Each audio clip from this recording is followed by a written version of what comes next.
Hey everybody, welcome back to another Dice Tower review. My name is Z Garcia. I'm Wendy Yee. I'm Chris Yee. I'm Mike Delisio. Today we're taking a look at Star Wars The Clone Wars, which is a game put out by Z-Man Games, and it is using the Pandemic system. I guess because Pandemic Star Wars The Clone Wars is a little bit sillier of a title. They finally dropped it from up here, whoop, put it down here in the corner.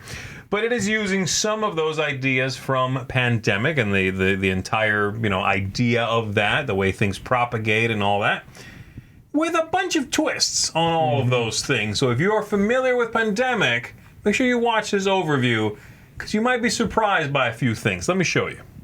So here's what the game looks like, mostly set up and ready to begin. I'm showing you only a part of the map here, of the board, just for the sake of showing you a close-up enough look at some of these things. So we've already set up, we've got our bad guy there with their own villain deck. We've got Maul up there. And then we've got these invasion cards, which would put out these droids on various planets. And we've each picked a character. So right now I've only got Obi-Wan Kenobi out here. Everybody gets one of these, which will tell you what planet you begin on. So he is going to be on Kashyyyk, which means he starts there. And that'll tell you on the back. This is a breakdown of the actions you can take. You'll put that in front of you. In this game, in order to win, you need to complete missions. That's what you are doing. So we're going to pick a number of missions based on the difficulty and reveal those into these spots here. The mission itself will tell you the difficulty. It'll tell you where it is. In this case, you're going to put the token wherever it tells you the mission is happening, just to mark that. And there are two always available. This one goes on Mandalore, so right there. So there we go. You'll see some symbols and a difficulty amount. I'll get back to that in just 1 second, all right? The players are going to each draw a number of these squad cards based on the number of players. So for, say, 3 players, we would get 3 of these each. I'll go ahead and put my player aid and my own card there, and I'll show you these. Now, these go right on the table in front of you, and you're going to be exhausting these to trigger various abilities and then readying them at the beginning of each of your turns. You're going to have a few different cards that you will be playing with. So again, the objective is to complete these missions. Once you've gone through all of them, on the back of the villains, there is a final mission you need to achieve. You do that, you win the whole thing. The way to lose is to have the threat go up too high. And that happens when there are 3 of these droids and you need to add a 4th one. Instead, threat goes up and we put out one of these blockades, which is going to inhibit you in various ways. If ever you need to put out some of these and there aren't any more, then it goes up for everyone you couldn't place. Sometimes the villain will tell you to move them up, but basically this is your one way to lose, is making it all the way up here, all right? So, a breakdown of a player turn goes as follows. The very first thing you do is you ready your cards. And again, those are these, that if you've exhausted them sideways, you will ready them all in front of you. Second thing is you do 4 actions. The actions are right here. So you can fly, which means move from a planet to a connected planet like that. You can, while you are doing so, utilize one of these types of cards to help you move farther, or you could use this if you're with someone else to help them move farther. So this one says double a flight from your planet, limit 1 of these cards per flight. So if I'm moving as my first action, I could exhaust this and move 1, 2 times, and that's still just 1 action, all right? So that's the first choice. I'll give myself that card there. Second choice is attack. Let's say indeed I did do that, exhausting that card. I will be rolling this die to attack, and I'm going to deal damage based on these little explosive symbols, okay? Or little beams. For each one of those, I'm going to deal damage on my planet. I'm going to remove the enemies there. I could remove these for a single hit, and then the villain, the main baddie, will have health printed on their board. In this case, Darth Maul has 3. So if I'm here, I could roll this. If I get that, I could then remove 1 of these, and now I'm going to take damage myself equal to however many there are of the secondary symbol here, plus every droid left there. So in this case, I would take 3 back.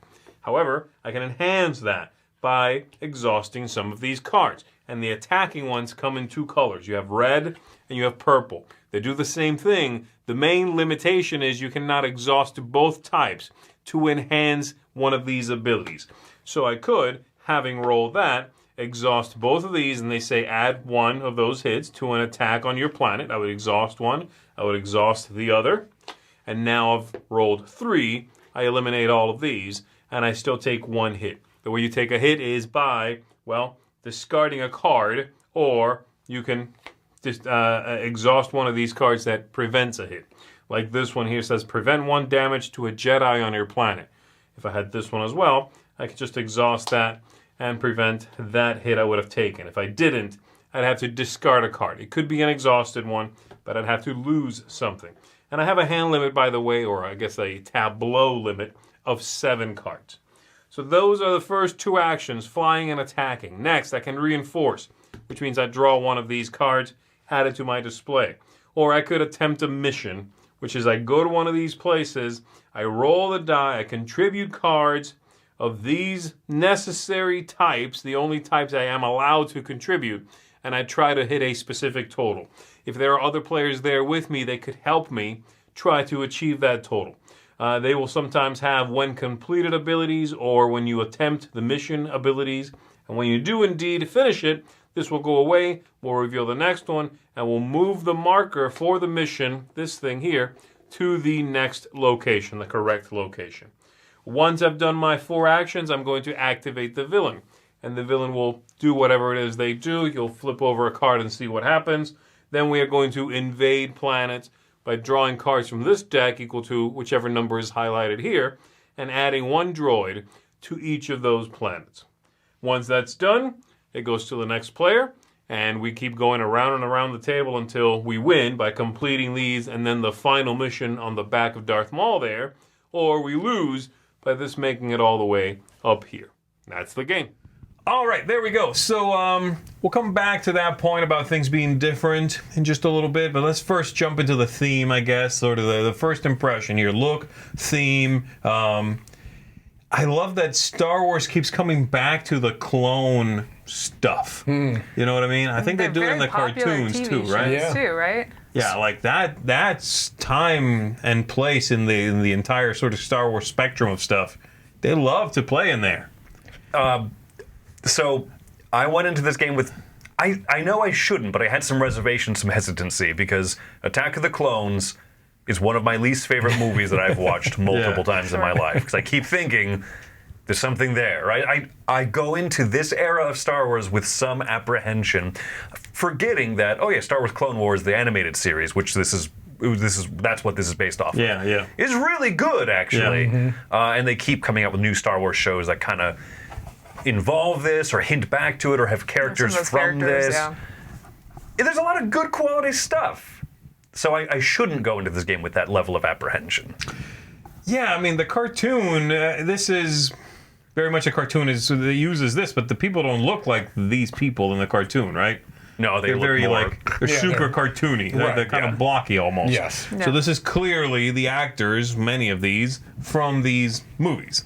I like Star Wars as a theme. I think this fits pretty well. I think the map with the planets just sort of having a line in between them doesn't feel very galactic to me. It just feels like, okay, this is the best way you can represent this, which is fine. Right. Just, it loses a little scope to me because of that board, the way that board looks. But I think thematically and the pandemic thing on top of it is a pretty good fit. And I think thematically and the look of this, I'm happy with. So, no issues there.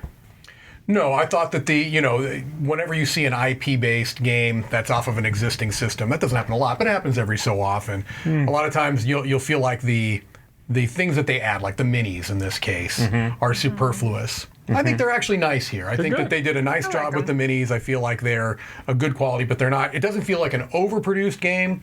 It feels like it's an appropriate level of kind of polish and production value. I do agree with you that I think the map is maybe a bit lacking. It's especially early on in the game. It's just kind of stark empty space, which maybe is what they're going for. But visually, it's not the most compelling thing in the world. Yeah. But I understand mechanically why they did that. And I do appreciate that on every single card it highlights where the planets are, because there's plenty of times that, like, I don't know where Mon Cala is. oh, it's right there. Like, it's always shows Yeah. me exactly where it's at. And I Yeah, that's a appreciate good call. Yeah. it. Yeah. Also, I've seen all the movies, and still there were multiple planets. I'm like, I've never heard. If I've heard of this, it never locked in here because I'm like, what is this planet? Ord Mantell, Also- Mike. Right, Come yeah. on, Ord Mantell. I really and want to know, is Obadiah. Moncala a planet in Star Wars, or is Yeah, that that's just where like the a Mon nod? Calamari are from. Is that just a nod to like the board game? Like Moncala. Yeah, like playing doubt Moncala. it. I was like, I don't That's where the know. Mon Calamari are from. The squid folk. Is that like a real Yes. thing? Yeah. That's the I'm thing. not pulling your giant. I can't believe anything Chris says. Yeah, that's the thing. All right, so let's talk about pandemic system then. Yeah. I thought this one did a lot of really interesting subversive things from what I expected to find. Because there's been a lot of these games, okay? I mean, they've made so many pandemic, I'll call them spin-offs. And they try to change a thing or two, but it's almost reliably like you'll start reading a paragraph and I know where it's going, you know? I found myself oftentimes here coming across something I was not expecting. Either as it was being taught or as I was reading, I'm like, oh, okay.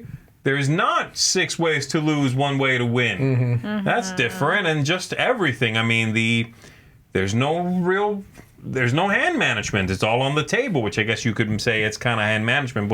Well, there's no cure action. That is not a thing. There's none of this collect 5 and trade them in. All the other ones have had that. I'm pretty sure. I mean, except for maybe the Star Wars, the World of Warcraft one. Yeah. But you know what those kinda- tracks are, and Right, yeah. you're throwing cards at them little by little, basically. Yeah. You know, what I really love is that the getting cards is not just something that happens on your turn. You don't just get 2 cards every round.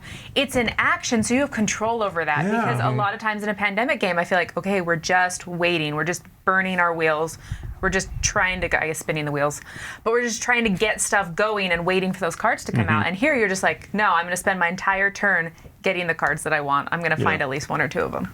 Yeah, it's interesting that a lot of the things I take for granted, I guess, in pandemic games, are different in this one, and they work well. I thought. I like that setup is easier because you're not seeding the outbreak cards at every 5th or so of the deck. Yeah. Just having the villain deck on the side is one. You can switch out the villains, which is a cool thematic touch. Yes. We're playing Asajj, we're playing Dooku or whatever. And they genuinely feel different, the way they- that they end and what they do during the game. And even the decks are composed of different things. But then, 1 out of every 6 of those cards is the equivalent of an outbreak. Right. And that required, I mean, that is one of the biggest weaknesses of Pandemic, is that setup. I always do wrong. That takes a long time. Yeah, it does. I forget to deal everyone cards at the beginning of the game, and then oh wait, we have to shuffle that. Yeah, because the first one's gonna come up too soon.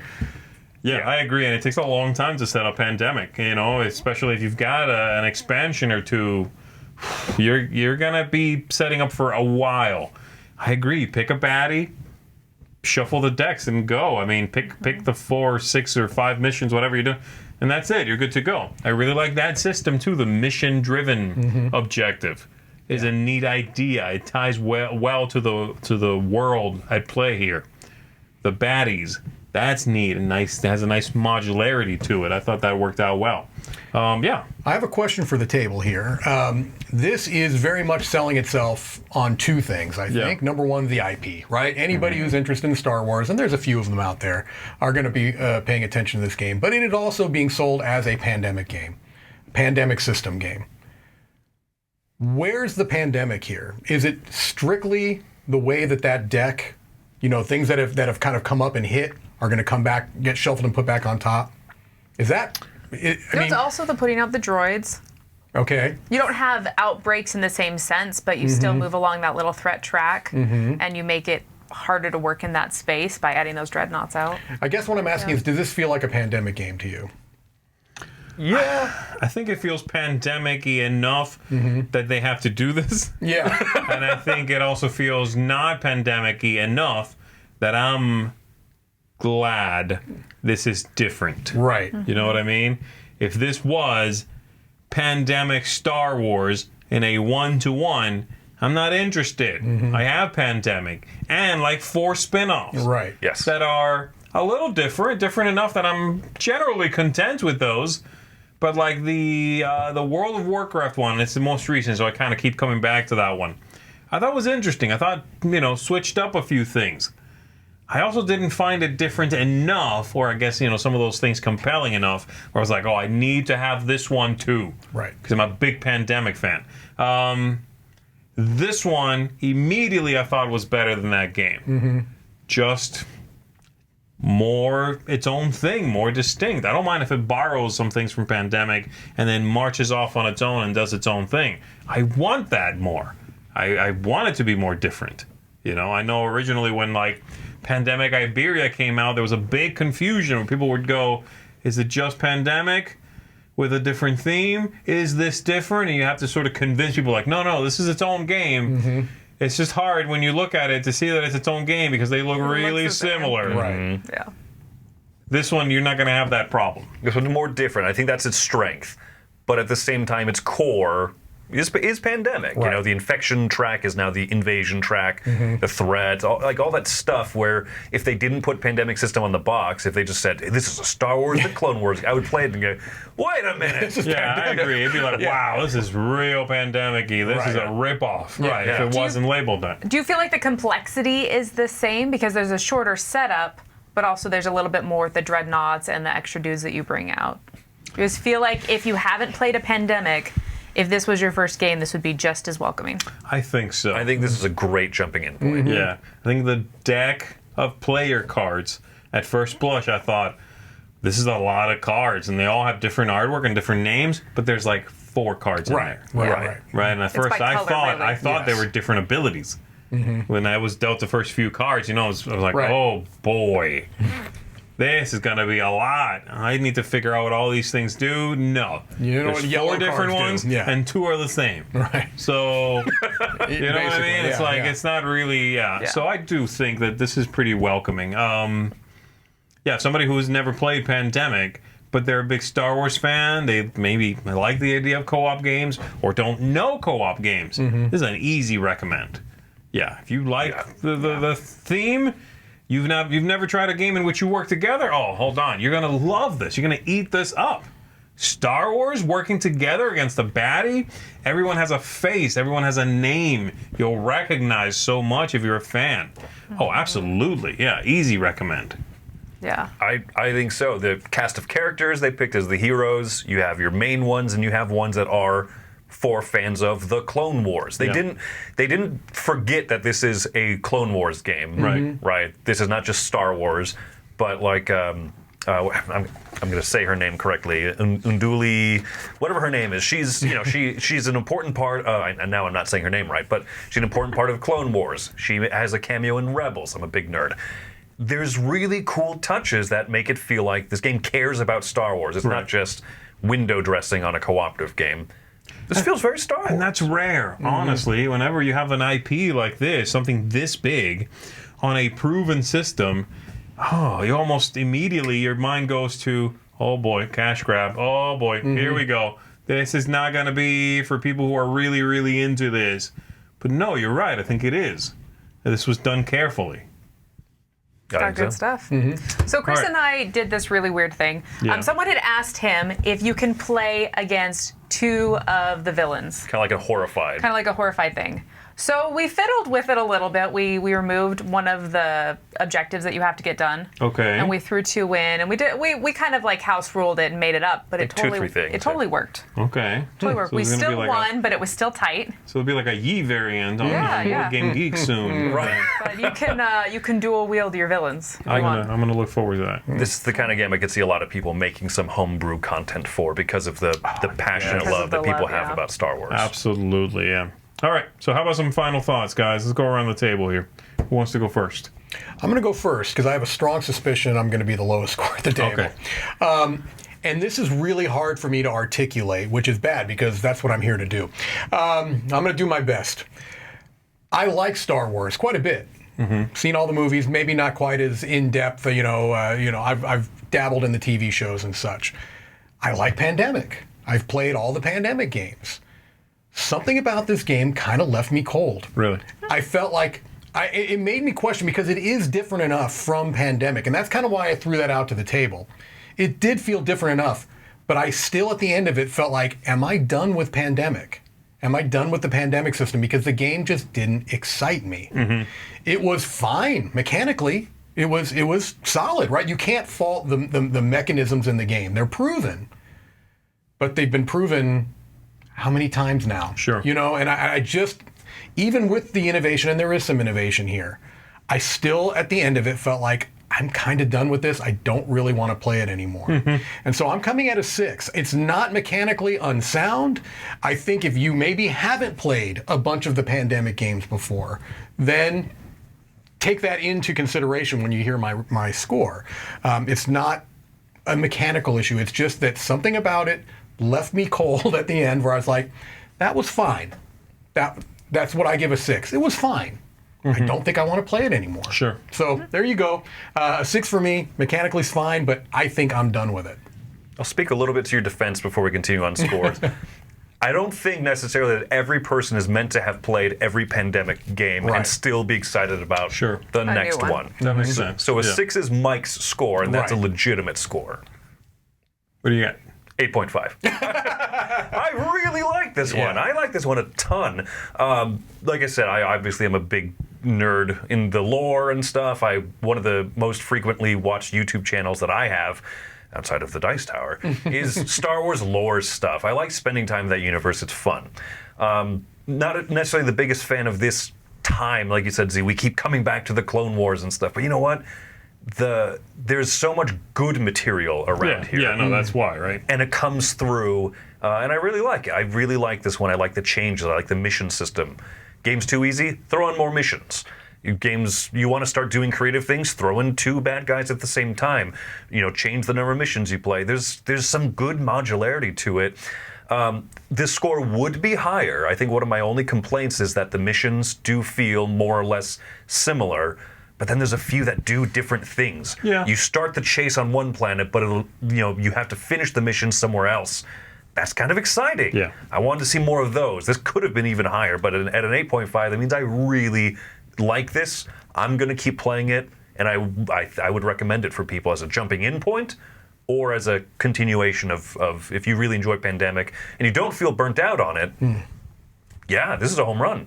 Yeah. That's awesome. I'm going to also give this an 8.5. I'm a fan of the lore, but nowhere near as close as Chris She's when even it comes scooching to that. away as she says Yeah, it. right. I didn't show up with the shirt on today. But I really enjoy the changes that they made in the mechanics. I love that idea of having control over my card draw. I love the way that you tap the cards and you spend them. And if you save them and you work on a task with someone else on your team on the same planet later, you can spend them or you can use them, you can help. I really enjoy that adds an extra level of cooperation that just makes it more fun, and I enjoy it. I like the dreadnoughts that happen. They come out, they're harder to beat. You can't complete quests while you're working on them, but they don't just spread, and you just don't have this whole board covered in disease cubes or droids or whatever. And also, I just really want to paint those droids with contrast paint. Like, I have like the perfect color, and for some reason, I'm just like, I'm dying for Tom to let me do this. I'm sure you'll have to really twist his arm. There's 80 other things in line before this one, but I have the perfect paint color. That's all.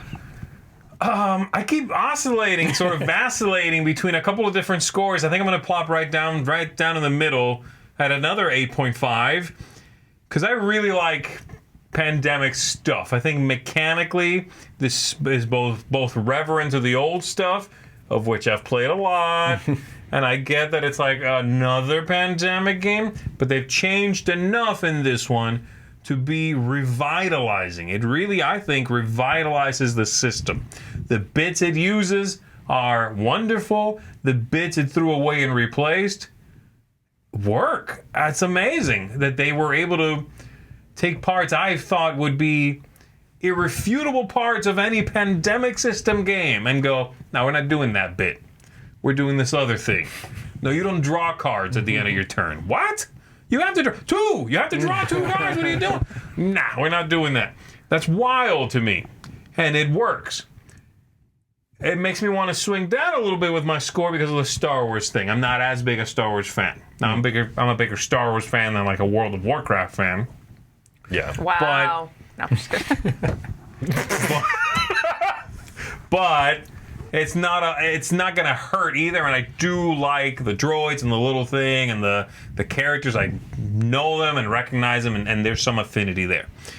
I think this one manages to, and this is not something I could always say about these pandemic games, it manages to no longer feel like these three little droids are just disease cubes. And when they spread, they're just spreading disease cubes. That's why that mechanic is there. You know what I mean? Some of the earlier ones couldn't, that were not diseased, like Fall of Rome. Cthulhu. Couldn't really shake that. Right. Cthulhu. Couldn't really shake that feeling of, you'd call it an outbreak, right? I mean, as I was teaching, it'd be like, and so there's an outbreak. You know what I mean? This one, I think, manages to shake that, finally. I do. I think three little droids, then having the dreadnought show up. Did they fight back in other versions? I get that. You know what I mean? Maybe in World of Warcraft, there's a damage. You don't damage track. You take damage by losing cards. Yeah. All The die rolling in this is really cool, too. Yeah, that idea of the back and forth with the damage. So, yeah, again, I think this is extremely robust. So, there you go, folks. That is 3 8.5s, and Mike said something, too. That is going to be a seal of excellence for Star Wars, The Clone Wars. Check this one out if you're a fan of co-ops or Star Wars or both. We think you're really going to love it. That's going to do it. My name is Z Garcia. I'm Wendy Yee. I'm Chris Yee. I'm Mike Delisio. May the Force be with you. I don't know what else to say. That felt forced. Yeah. You know the Jedi are really just a plague spreading throughout the galaxy, right? What? It's a trap!